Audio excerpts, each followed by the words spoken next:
Bismillahirrahmanirrahim. Assalamualaikum warahmatullahi wabarakatuh. Alhamdulillahi rabbil alamin. Alhamdulillahi hamdan yuwafi ni'amahu wa yukafi'u mazidah. Lakal hamdu ya rabbana kama yanbaghi li jalali wajhikal karim wa 'azimi sultanikal qadim. أشهد أن لا إله إلا الله وحده لا شريك له وأشهد أن سيدنا محمدا عبد الله ورسوله اللهم صل وسلم وبارك على عبدك ورسولك النبي الأمي سيدنا محمد وعلى آله وأزواجه وذريته وصحابته والتابعين ومن تبعهم بإحسان إلى يوم الدين. أما بعد، فاللهم بك أصبحنا وبك أمسينا وبك نحيا وبك نموت وإليك النشور. أصبحنا على فطرة الإسلام وعلى كلمة الإخلاص وعلى دين نبينا محمد صلى الله عليه وسلم وعلى ملة أبينا إبراهيم حنيفا مسلما وما كان من المشركين. رضينا بالله ربا وبالإسلام دينا وبمحمد صلى الله عليه وسلم نبيا ورسولا. اللهم إنا نسألك علما نافعا رزقا طيبا وعملا صالحا متقبلا. اللهم علمنا ما ينفعنا وانفعنا بما علمتنا وزدنا علما نافعا يا رب العالمين. Bapak sekalian yang dirahmati dan dimuliakan Allah Tabaraka wa Ta'ala, pada kesempatan pagi hari ini insyaallah Jalla wa Ala kita melanjutkan apa yang sudah kita mulai di hari yang kemarin berkaitan dengan tazkiyatun nafs yang sudah kita definisikan bahwa tazkiyatun nafs adalah islahun nafs, memperbaiki jiwa dengan melaksanakan hal-hal yang Allah cintai dalam perkara yang wajib ataupun perkara yang sunnah, dan juga meninggalkan dan menjauhi hal-hal yang Allah benci dalam perkara yang haram ataupun perkara yang dimakruhkan. Kemudian pada pertemuan yang lalu juga sudah ditegaskan bahwa at-tazkiyah ini bagian dari tugas atau tujuan diutuskannya para nabi dan rasul salawatu rabbi wa salamu alaihim, termasuk juga tugas secara khusus yang dijadikan tujuan untuk diutuskannya Sayyidina al-Habibil Mustafa alaihi afdhalus salati wa atamus salam, di mana Allah Tabaraka wa Ta'ala sangat jelas menyebutkan huwallazi ba'atha fil ummiyina rasulan minhum yatlu alaihim ayatihi wa yuzakkihim wa yu'allimuhumul kitaba wal hikmah wa in kanu min qablu lafi dhalalin mubin. Begitu juga Sayyidina al-Habibil Mustafa alaihi afdhalus salati wa atamus salam menjadikan tazkiyah ini suatu hal yang sangat penting yang diminta dari Allah Tabaraka wa Ta'ala. Oleh karenanya di antara doa beliau adalah Allahumma ati nafsi taqwaha wa zakkiha anta khairu man zakkaha anta waliyuha wa mulaha. Begitu juga dijelaskan pada pertemuan yang lalu bahwa Allah Tabaraka wa Ta'ala juga menganggap tazkiyatun nafs ini sesuatu yang sangat penting. Oleh karenanya ia bersumpah dengan 11 sumpah, wasyamsi waduhaha wal qamari idza talaha wan nahari idza jallaha, sampai berikutnya baru kemudian beliau mengatakan qad aflaha man zakkaha wa qad khaba man dassaha. Pada pertemuan yang lalu juga disebutkan bahwa di antara kaidah yang penting dalam tazkiyatun nafs, kita harus menyadari bahwa tazkiyatun nafs ini bagian dari pendidikan keimanan.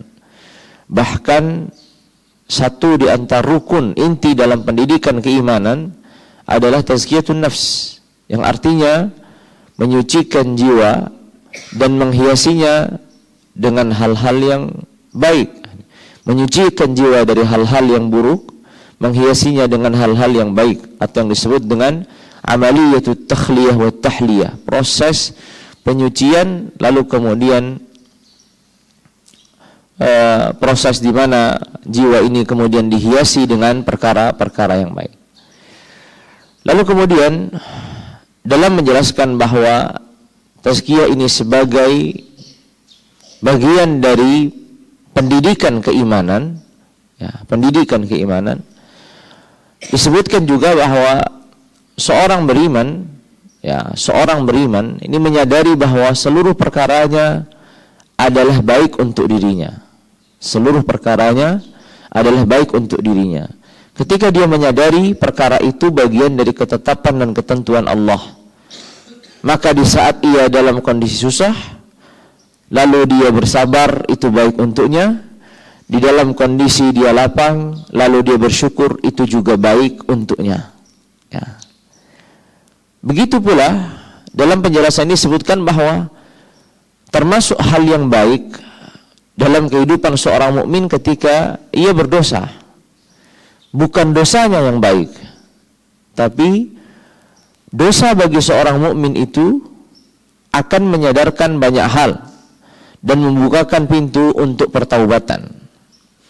Kita mengetahui bahwa antara manusia dan dosa diciptakan satu bagian. Ya.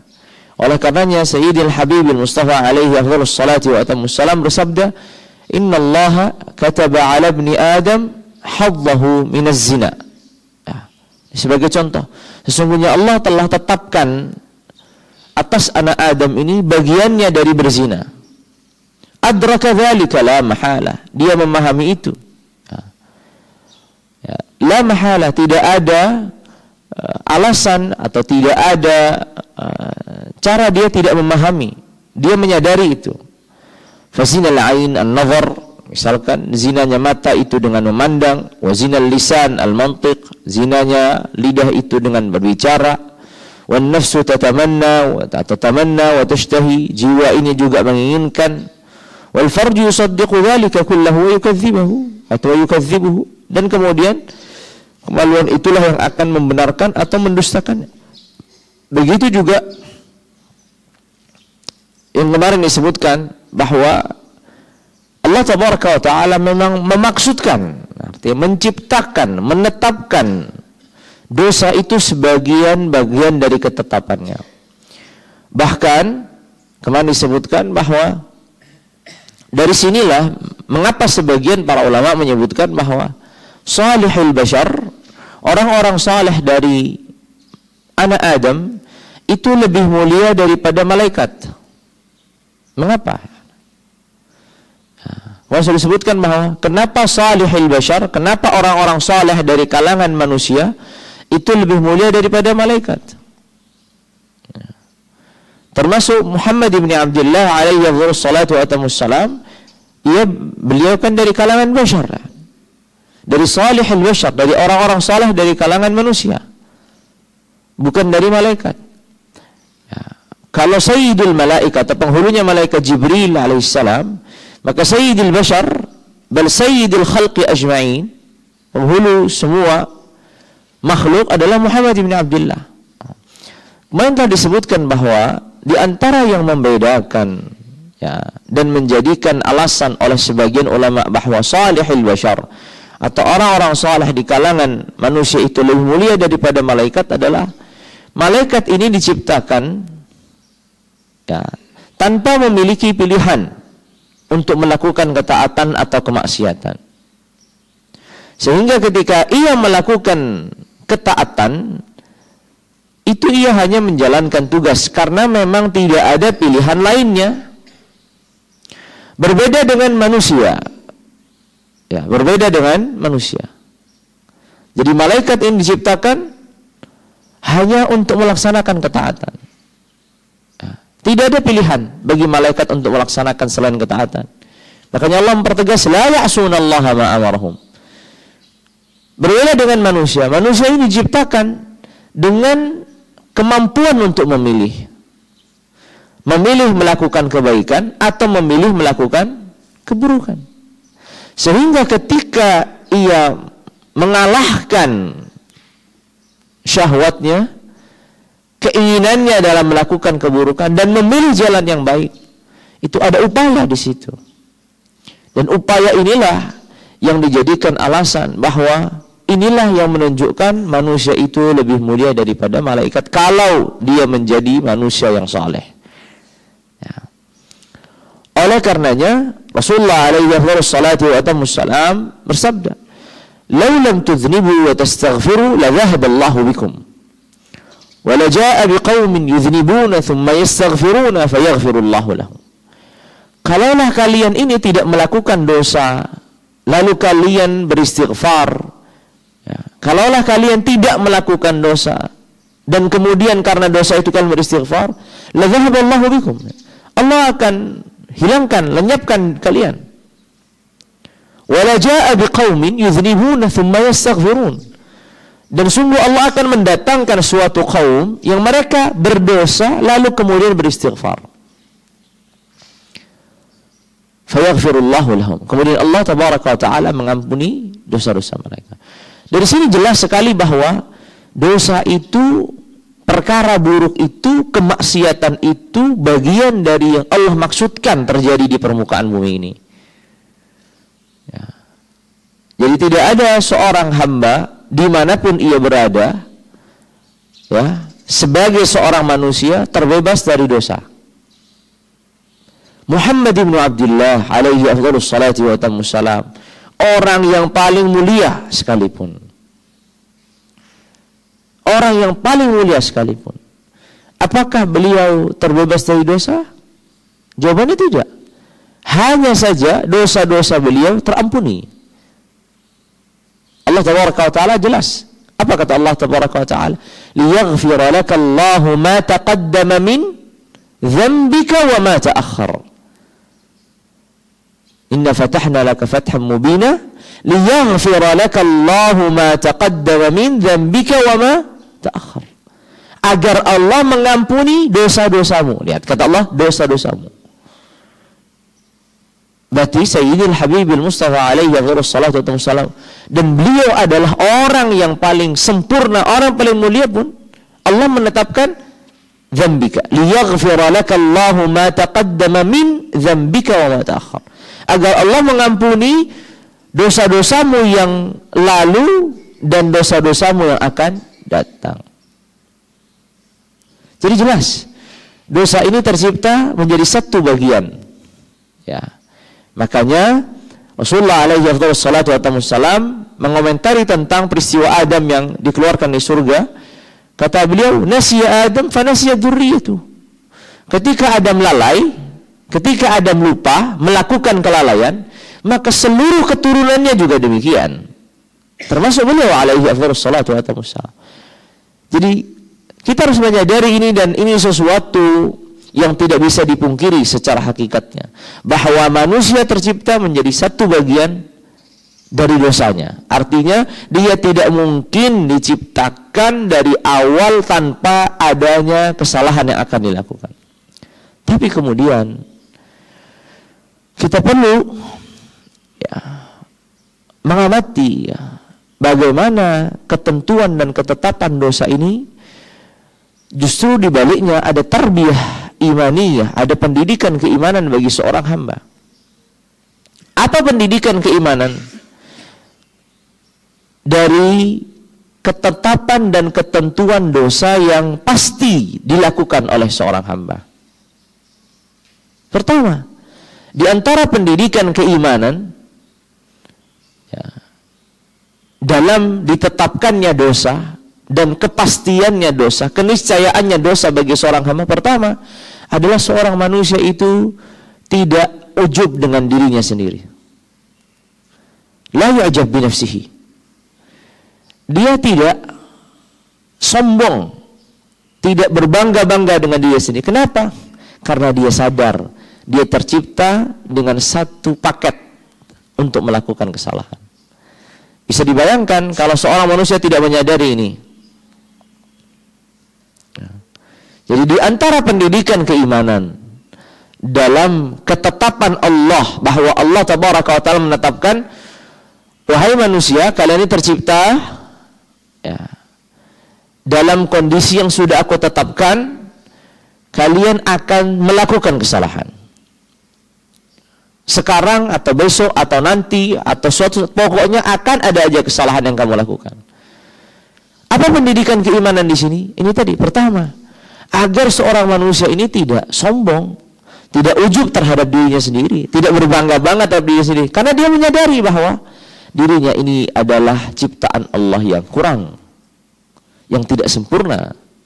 Nah, karena dia kurang, karena dia tidak sempurna, karena dia sadar akan selalu kesalahan yang dilakukannya, di sini akan mendorongnya untuk berupaya dan berusaha untuk menyempurnakan diri.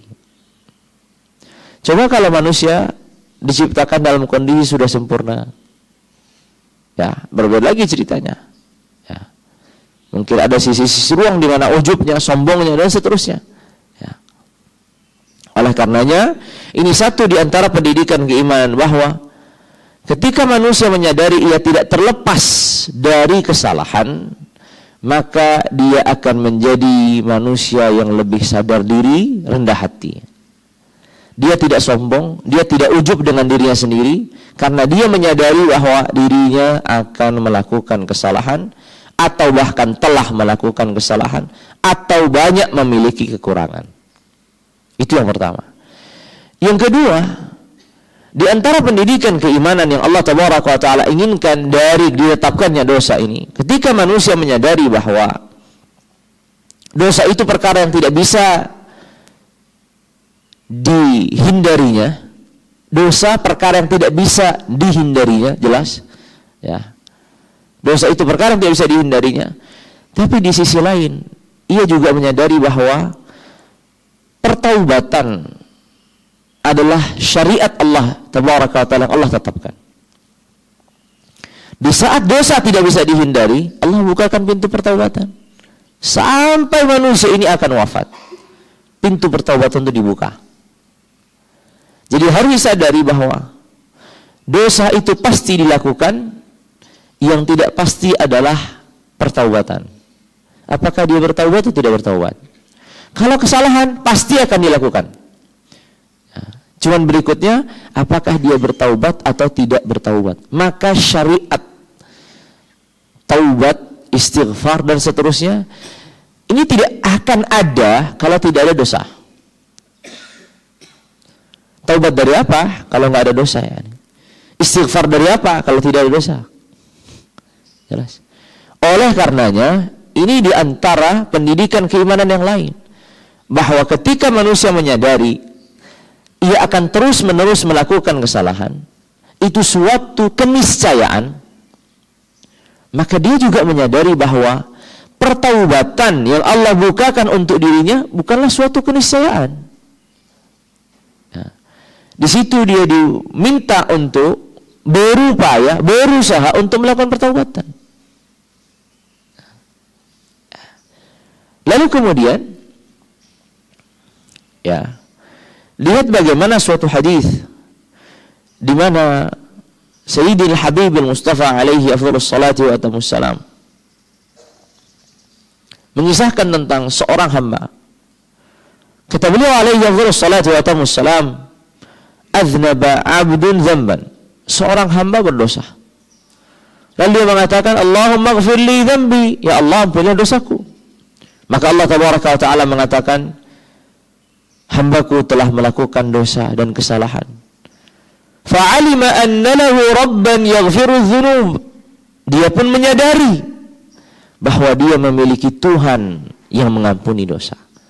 Wa ya'khudhu bidzamb, dia juga menyadari Tuhan ini selain mengampuni dosa, dia juga bisa menghukum atas dosa yang dilakukannya. Thumma 'ada fa'adznab, setelah hamba tadi meminta ampun kepada Allah, dia kembali lagi melakukan dosa. Setelah melakukan dosa, ia kembali lagi mengatakan, ay Rabb ighfir li dzambi, ya Allah, ya Tuhanku, ampunilah dosaku. Maka Allah kembali lagi mengatakan, aznaba 'abdi dzamban fa'alima anna lahu rabban yaghfiru dzunuba wa ya'khudhu dzunub, atau ya'khudhu bidzunub. Hambaku melakukan kesalahan, melakukan dosa, dan dia menyadari bahwa ia memiliki Tuhan yang mengampuni atas dosanya, dan Tuhan yang membalas keburukan atas dosa atau menghukumnya. Terus ia melakukan itu, sampai kemudian Allah akan mengatakan, qad ghafartu li 'abdi falyaf'al ma syaa. Aku telah ampuni dosa-dosa hambaku, maka lakukanlah apa atau terserah dia melakukan apa saja. Karena setiap kali dia berdosa, dia kembali kepada Allah. Berdosa, kembali kepada Allah. Berdosa, kembali kepada Allah. Maka ketetapan dosa itu bukan dimaksudkan dosanya, tapi rasa kembalinya, pertaubatannya, istighfarnya, ragam ketaatan yang dihasilkan dari dosa. Oleh karenanya, ya, di antara hikmah yang dijelaskan oleh para ulama bahwa ditetapkannya dosa itu membukakan ragam ketaatan. Ditetapkannya dosa atas seorang hamba itu membukakan macam-macam ketaatan. Ada taubat, ada istighfar, atau ada bersedekah. Disebutkan bahwa sedekah ini mematikan dan memadamkan dosa misalkan. Ada amal-amal soleh yang sangat banyak yang disebutkan kalau seorang melakukan amal solehnya akan menghapuskan dosa. Bayangkan kalau sana tidak ada dosa, bisa jadi amal-amal soleh ini tidak akan ada syariatnya, tidak ada ketentuannya.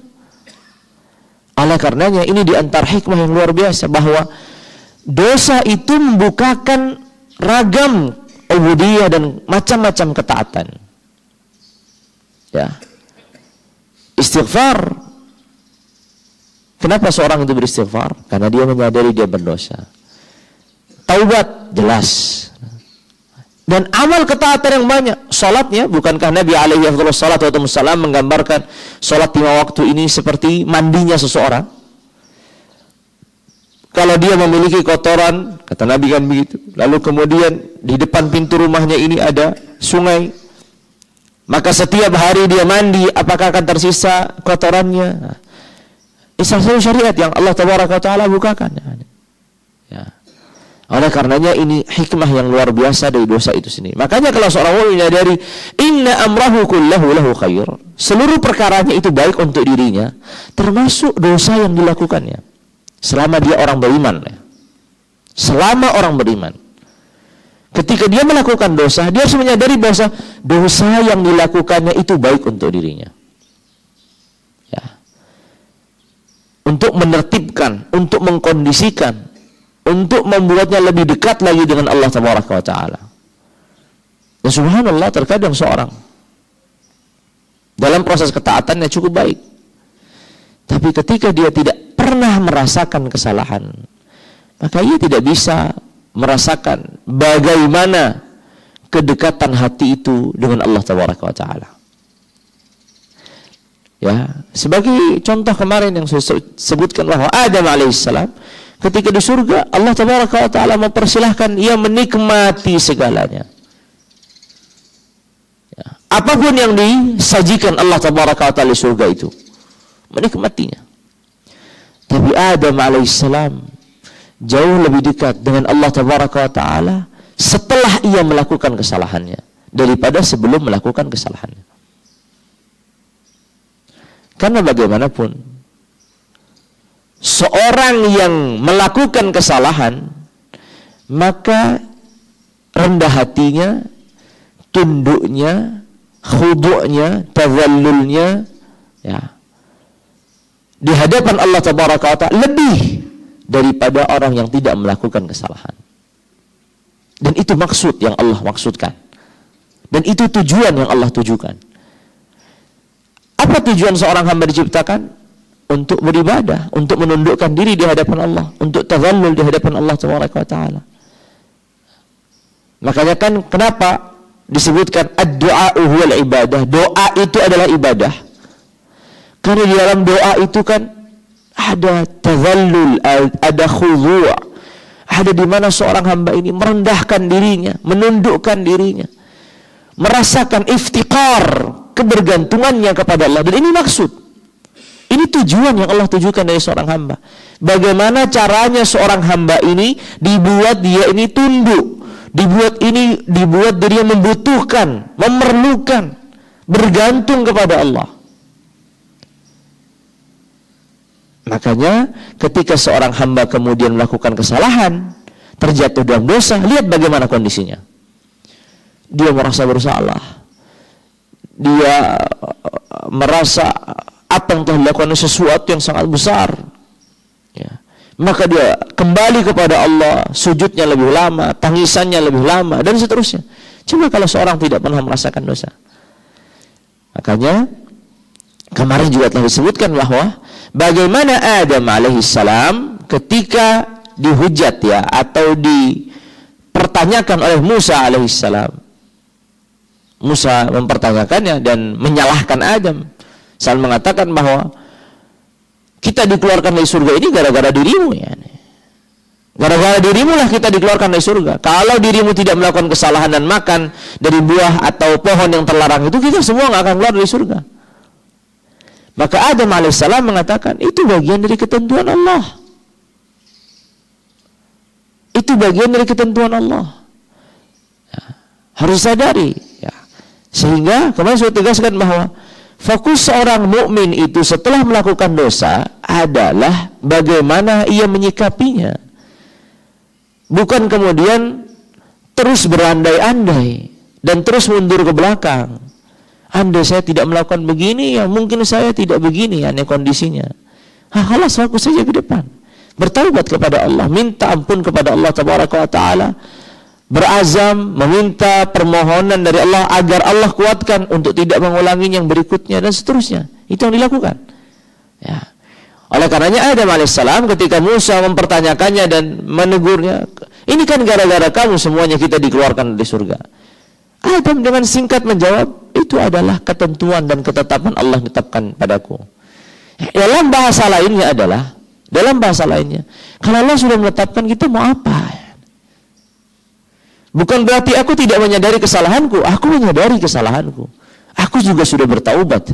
Tapi perlu ketahui, ya, dirimu atau seluruh manusia yang ada perlu diketahui bahwa memang ketentuan Allah membuat diriku berdosa itu sesuatu yang tidak bisa aku hindari. Dan itu Allah maksudkan. Agar kemudian Allah mengajari kita bertaubat. Agar kemudian Allah mengajari kita untuk apa? Kembali.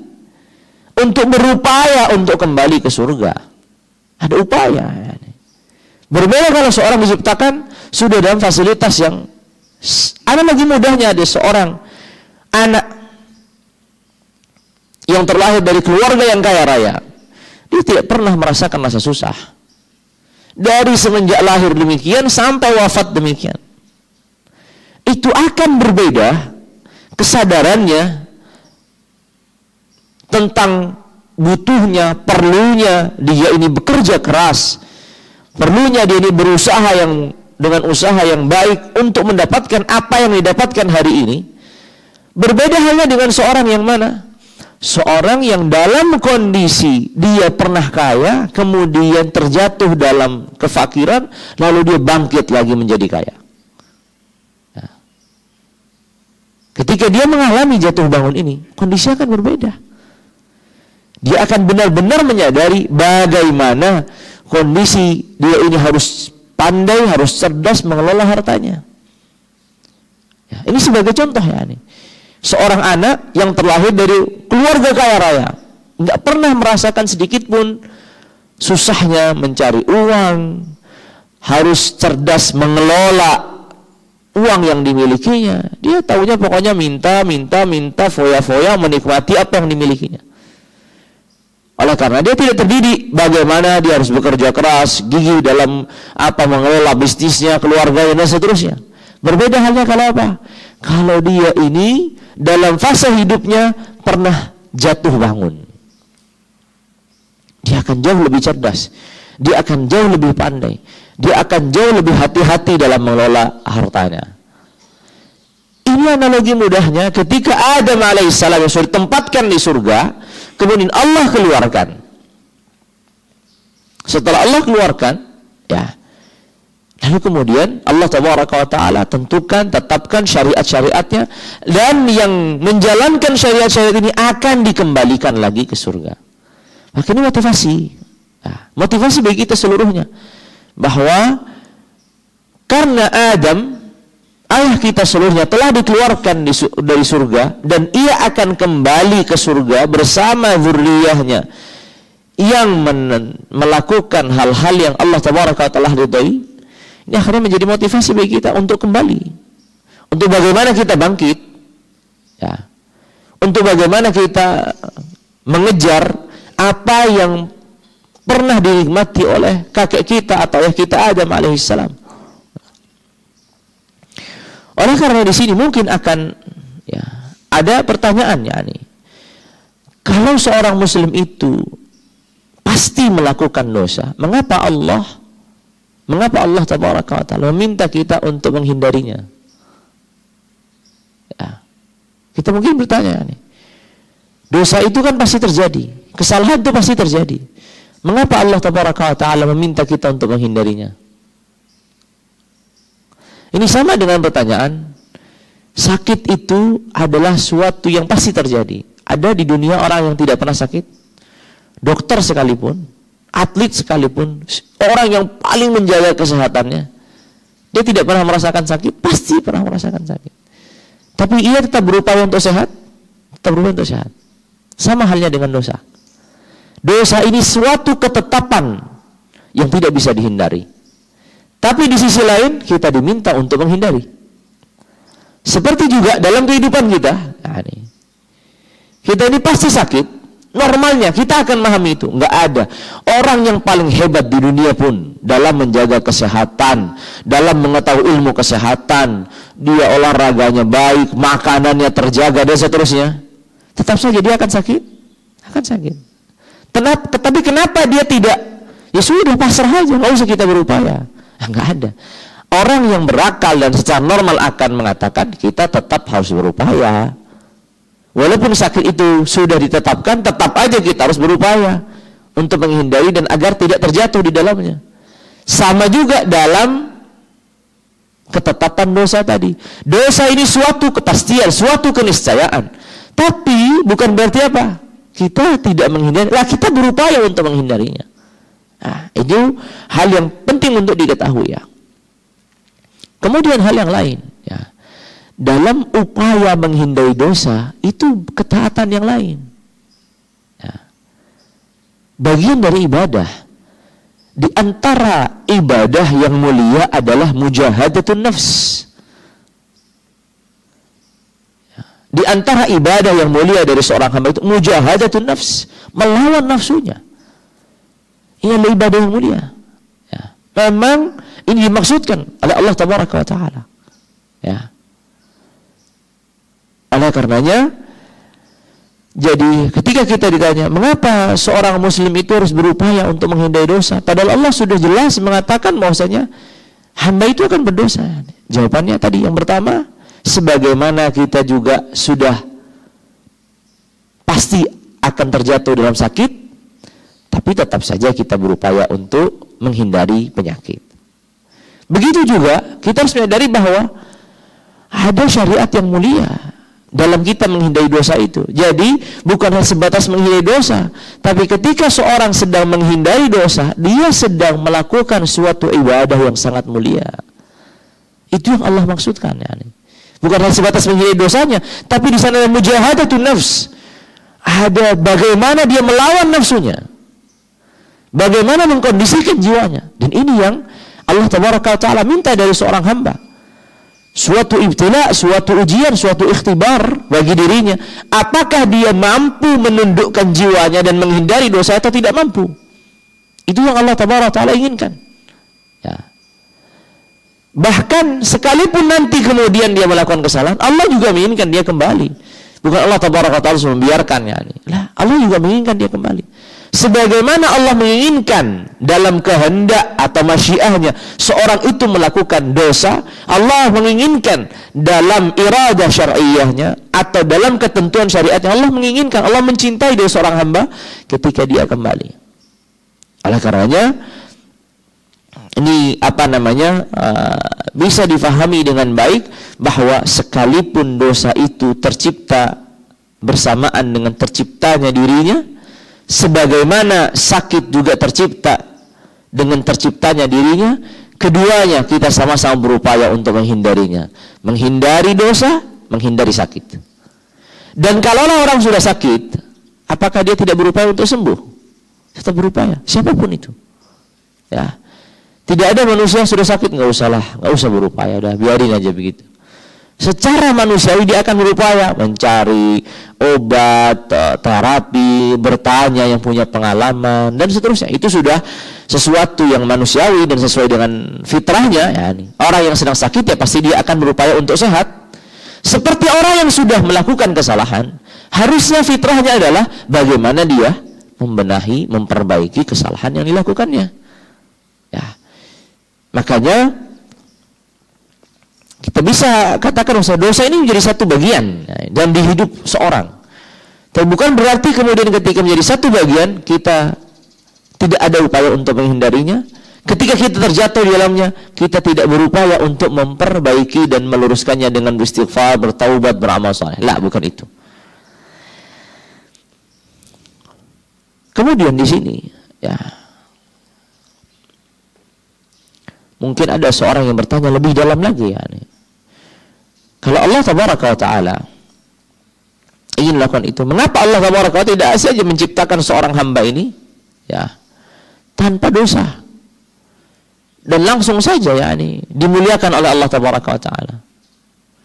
Nah, makanya itu kembali lagi kepada disinilah kita harus menelaah lebih dalam apa hikmah dari ketetapan dosa itu.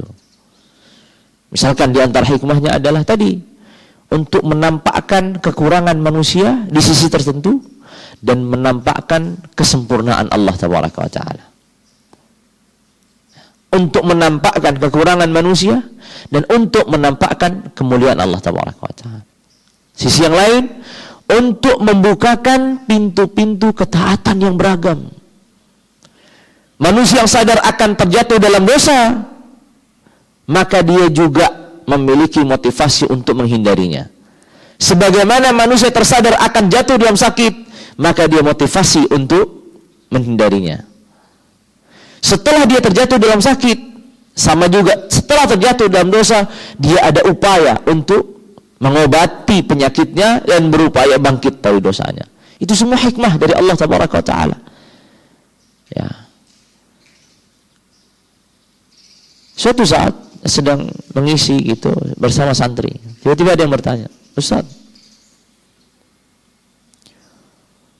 kenapa, ya, Allah Tabaraka wa Ta'ala itu menciptakan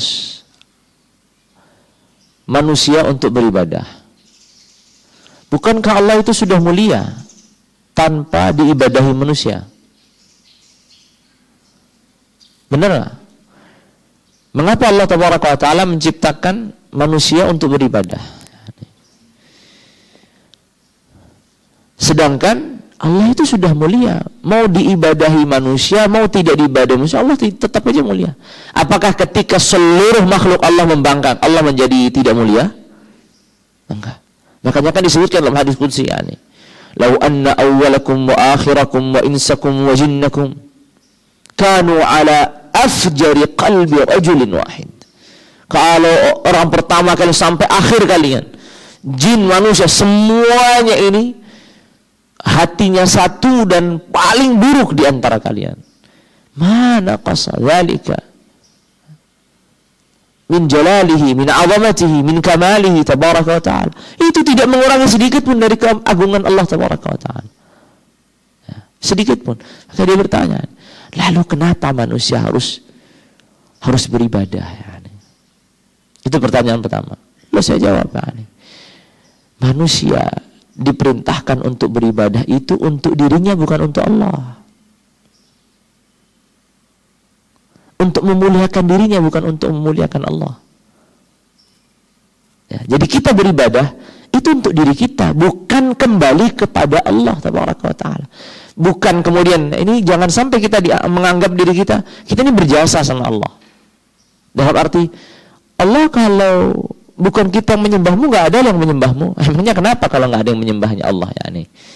Allah tidak akan kurang sedikit pun kalaulah nggak ada orang yang menyembah Allah. Allah tetap mulia, Allah tetap agung. Allah maha mulia, Allah maha agung. Keagungan dan kemuliaannya tidak bergantung pada adanya yang menyembah dirinya atau tidak ada yang menyembah dirinya. Allah jauh sudah mulia tanpa ada ciptaan ini semua.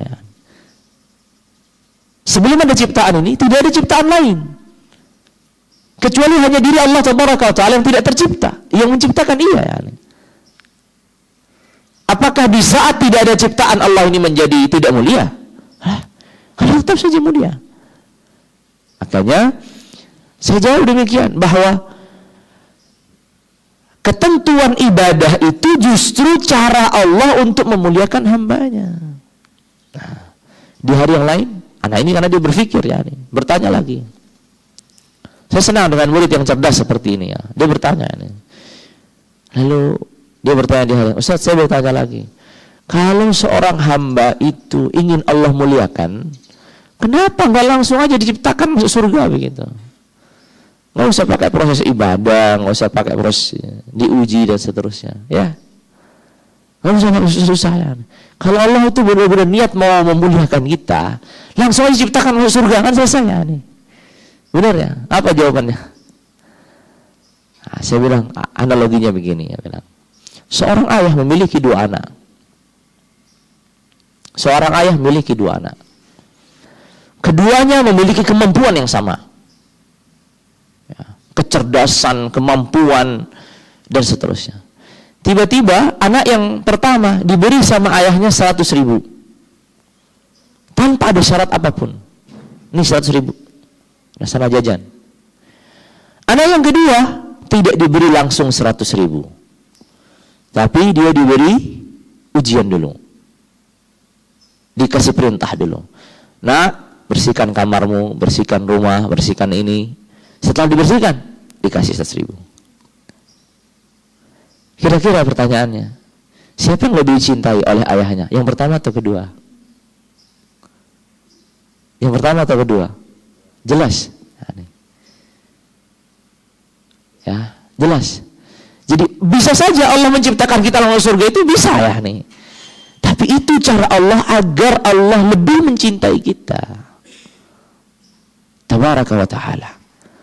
Ya. Tabaraka jalla wa ala. Itu analogi mudahnya nih. Ya, maka dia tadi mau benar juga ya. Makanya kalau kita melihat ya bagaimana Allah Tabaraka wa Ta'ala ingin memuliakan hambanya, itu luar biasa. Nah, kita menyadari bahwa itu tadi ya, pertanyaan sangat mendasar. Subhanallah, kadang orang tidak terbesit ya nih. Dia bertanya dengan saya selalu kalau bersama santri itu saya bilang, tanya apapun, sekalipun kau meragukan keberadaan Allah, tanyakan ya nih. Jangan takut. Ya. Karena hal-hal yang mendasari justru orang tidak berani bertanya karena khawatir dia terjatuh dalam dosa besar. Ya. Kalau dia bertanya untuk mencari tahu kebenaran, itu berbeda dengan dia bertanya karena mau berdebat atau mau menguatkan keyakinan yang sudah ada pada keyakinan yang salah. Bukan itu. Dia bertanya untuk menguatkan keimanannya ya. Seperti yang dikatakan Ibrahim alaihissalam ketika meminta kepada Allah untuk menampakkan kemampuannya dalam mematikan setelah kehidupan, menghidupkan ya.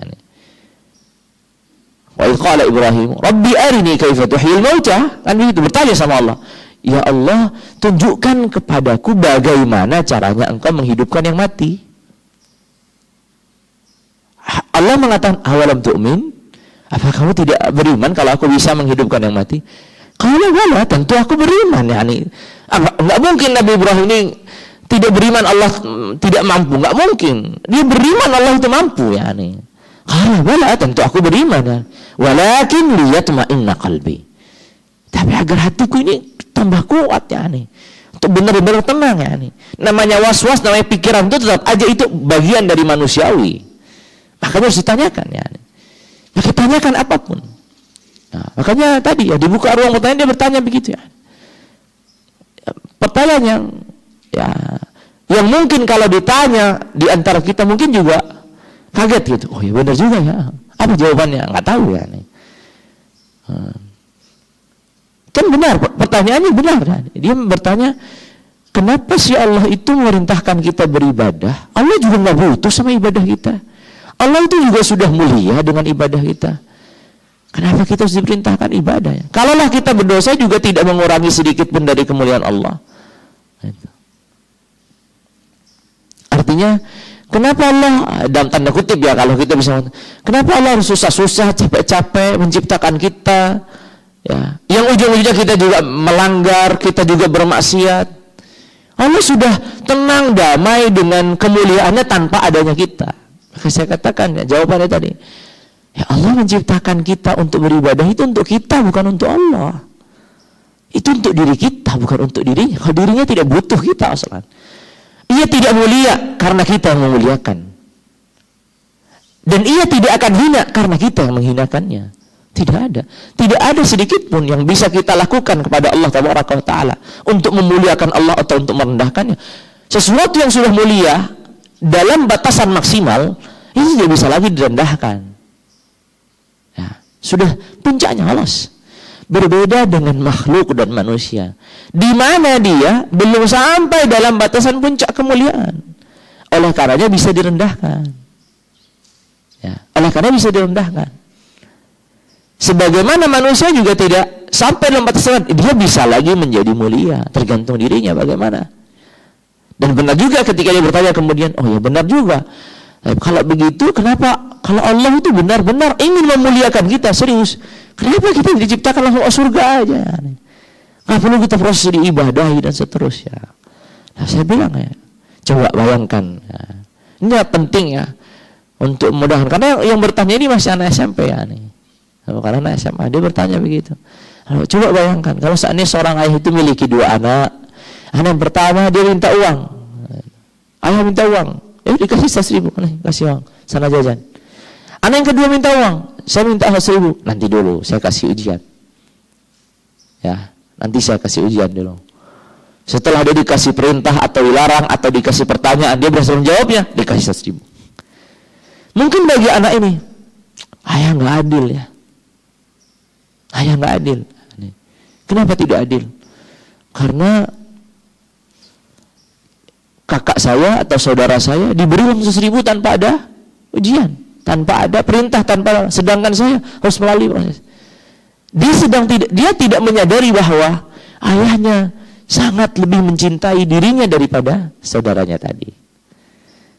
Itulah di mana kita penting ya, ketika kita melakukan ketaatan itu kita kemudian merenungi bahwa ini semua untuk diri kita. Ini semua bagian dari kecintaan Allah kepada diri kita. Agar Allah kemudian membalas apa yang kita lakukan dengan balasan yang Allah Taala janjikan. Allah mampu membuat kita langsung masuk surga, mampu. Sebagaimana kita ketahui bahwasanya nanti ketika surga itu masih menyisakan ruang yang begitu luas, Allah akan ciptakan makhluk-makhluk yang akan mengisi kekosongan surga itu.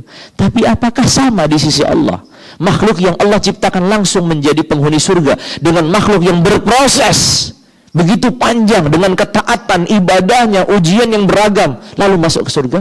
Jawabannya berbeda. Jawabannya berbeda. Oleh karenanya, ini sama sebenarnya dalam peristiwa hijrah ya. Karena kemarin dalam khutbah Jumat saya mengisi khutbah tentang berhijrah Nabi. Ini kemarin juga berlalu di ya, saya jelaskan di hadapan para santri. Saya bilang, coba bayangkan, Nabi itu sebelum hijrah melakukan perjalanan yang lebih jauh. Yaitu apa? Dari Mekah ke Baitul Maqdis. Mana lebih jauh? Mekah Madinah sama Mekah Baitul Maqdis? Jelas ya nih. Saudi Palestina, mudahnya ini 2 negara ya nih. Mekah ke Baitul Maqdis lebih jauh, jauh lebih jauh. Bahkan lebih jauh lagi dari Baitul Maqdis ke Sidratul Muntaha, lebih jauh lagi. Tapi dalam perjalanan itu Allah berikan fasilitas. Ada burak yang memindahkannya dengan sekejap. Kemudian didampingi oleh Jibril untuk melewati langit pertama, kedua, sampai ke Sidratul Muntaha. Sampai Jibril pun tidak bisa melampaui yang tingkatan berikutnya, hanya beliau sendiri naik ke atas. Tapi di sisi yang lain, beliau harus berproses melakukan perjalanan yang begitu jauh dalam waktu 12 hari atau 15 hari, tergantung perbedaan di kalangan ahli sejarah. tanpa sedikit pun fasilitas yang Allah berikan. Ya, tanpa sedikit pun fasilitas yang Allah berikan. Di antara hikmahnya adalah perjalanan Isra dan Mi'raj itu datang setelah beragam cobaan dan ujian yang Nabi dapatkan. Sedangkan perjalanan hijrah ini datang setelah beragam karunia dan kenikmatan yang Nabi dapatkan. Ya. Ketika Nabi sudah mendapatkan beragam cobaan ujian, cara Allah untuk menghiburnya, menenangkannya, memuliakannya, dilakukanlah perjalanan Isra dan Mi'raj. Isra dan Mi'raj, perjalanan yang memuliakan dirinya, yang menenangkan dirinya, yang melampaui seluruh, bahkan dikatakan Jibril tidak mampu lagi mendampingi Nabi. Artinya tidak ada lagi ya makhluk-makhluk Allah kecuali hanya dirinya dengan Allah Tabaraka wa Ta'ala. Sangat dekat dengan Rabbnya Jalla wa Ala. Suatu karunia yang besar yang seluruh manusia tidak sampai dalam derajat itu. Tapi setelah itu 3 tahun kemudian Allah berikan beragam karunia, termasuk salah satu karunianya adalah Allah selamatkan dari kematian yang pasti akan terjadi kalau bukan Allah Tabaraka wa Ta'ala yang beritahu. Tapi Nabi diperintahkan untuk melakukan proses perjalanan yang begitu panjang dan menyusahkan. Setelah datangnya karunia, datanglah balasan yang termulia. Tapi setelah datangnya ujian yang beragam, yang susah, wafatnya Khadijah, meninggalnya Abu Talib, diusirnya dari Taif, itu kan semua runtutan yang ujian-ujian yang berat. Datang peristiwa Isra dan Mi'raj. Tapi setelah Allah menyelamatkan nabinya dari kematian yang sudah pasti akan terjadi, ya, kenapa pasti akan terjadi? Ya, disebutkan dalam peristiwa hijrah ini, yang turun tangan dan menjadi inisiator ya utama untuk melakukan pembunuhan kepada Nabi ini iblis, ya, bukan main-mainnya. Iblis yang melakukan inisiator utamanya, sehingga terjadilah kesepakatan dan makar untuk bunuh Nabi. Tapi Nabi keluar, ya, berhasil Allah selamatkan. Tapi dengan catatan, aku selamatkan dirimu, tapi kamu harus berproses melalui perjuangan yang begitu panjang. Pertanyaannya ya, kita dengan sederhana, Nabi sebenarnya kan juga bisa ya minta sama Allah, ya Allah hadirkan Burak ya nih. Kalau Burak itu Allah hadirkan di malam Isra untuk berpindah dari Mekah ke Baitul Maqdis sekejap, ya Allah hadirkan Burak ya nih. Enggak 5 menit sampai, enggak kurang dari Mekah sampai ke Madinah ya. Tapi Allah tidak hadirkan. Allah perintahkan nabinya untuk berproses. Allah perintahkan nabinya untuk melalui perjuangan ini. Kemarin saya sebutkan bahwa ini pesan bagi kita bahwa Allah Tabaraka wa Ta'ala sebagaimana memerintahkan kita untuk berusaha dan berupaya, orang yang paling ia cintainya pun diperintahkan untuk melalui proses berupaya dan berusahanya. Tidak diberi fasilitas langsung segalanya, berupaya semuanya. Dan pertolongan Allah akan datang dalam rincian usaha-usaha kita, tidak dari awal. Ya, ini semua pertolongan Allah. Makanya proses hijrah ini bukan berarti Nabi dibiarkan berproses sendirian tanpa ada campur tangan Allah atau pertolongan Allah. Tidak, ada pertolongan Allah. Tapi bukan dari awal langsung Allah selamatkan, pindahkan dari Mekah ke Madinah langsung berprosesnya seperti itu. Tapi nabinya melalui proses dan usaha. Dalam upaya dan usahanya ini Allah juga memberikan fasilitas. Tapi setelah beliau berupaya berusaha. Contohnya misalkan mereka sebutkan di khutbah Jumat, Quraisy ini sampai pengejaran di mana? Di depan pintu guanya Nabi ya. Gua di mana Nabi sudah bersembunyi di situ. Ya. Sampai di depan pintu gua ya. Makanya Abu Bakar sangat khawatir ya nih, kata Abu Bakar, ya Rasulullah, kalau seandainya satu aja dari mereka itu nundukkan pandangannya gitu, ngelihat gitu, jongkok ngelihat, akan kelihatan gitu. Waduh, di depan pintu guanya ya nih. Tapi di sini ruang Allah Tabaraka wa Ta'ala. Rincian di mana Allah kemudian menyelamatkan nabinya. Tapi Nabi harus berusaha nih, harus 3 malam menginap di situ. Harus dalam kondisi Abu Bakar khawatir dan cemas, ya. harus kemudian Nabi harus melalui proses yang jalan yang tidak normal. Itu ada upaya, ada usaha. Bukan berarti Allah membiarkan, Allah akan selalu membersamai mereka yani. Tapi bagi Allah tabaraka wa taala, seorang hamba itu harus berproses. Harus ada perjuangan di situ. Disitulah tujuan Allah tabaraka wa taala menunjukkan kamu harus benar-benar iftiqar, harus benar-benar bergantung kepada Rabbnya. Harus benar-benar tunduk di hadapan Allah tabaraka wa taala. Untuk kemudian Allah yang akan memberikan keselamatan. Allah yang kemudian akan menyelamatkan itu semua, memberikan solusi itu semua. Karena jamaah sekalian dirahmati dan dimuliakan Allah taala. Satu di antara pelajaran yang penting dalam kita proses beribadah dan ubudiyah kepada Allah taala, kita perlu merenungi betapa besarnya hikmah dan kebijaksanaan Allah dalam menetapkan syariatnya dan aturannya ini. Ya, kadang kalau seorang hanya melakukan suatu perintah seperti anak tadi, hanya menjalankan perintah, habis itu diterima uang, dia akan berpikir, betapa tidak adilnya ya ayah saya. Tadi saudara saya minta 100.000 langsung dikasih, saya harus kerja dulu baru 100.000. Padahal kalau dia berpikir, oh iya, ayah saya sedang mendidik bahwa sesuatu yang istimewa itu didapatkan dengan proses bekerja keras. Agar kemudian hari ketika saya tidak lagi memiliki ayah, saya memiliki jiwa juang untuk kemudian mendapatkan hasil yang lebih baik. Nah itu, kalau dia berpikir, oh benar ini proses pendidikan. Yang tadi justru tidak dilakukan oleh ayahnya proses pendidikan, dibiarkan begitu saja, mendapatkan fasilitas tanpa adanya upaya dan usaha. Sedangkan yang satu, saya berterima kasih. Karena inilah cara ayah saya mendidik saya. Agar kemudian saya memahami, oh iya, kalau saya ingin mendapatkan sesuatu istimewa, saya harus berupaya terlebih dahulu. Tidak ada yang cuma-cuma dalam dunia ini. Nah, itu kalau dia memikirkan, begitu juga kalau kita merenunginya.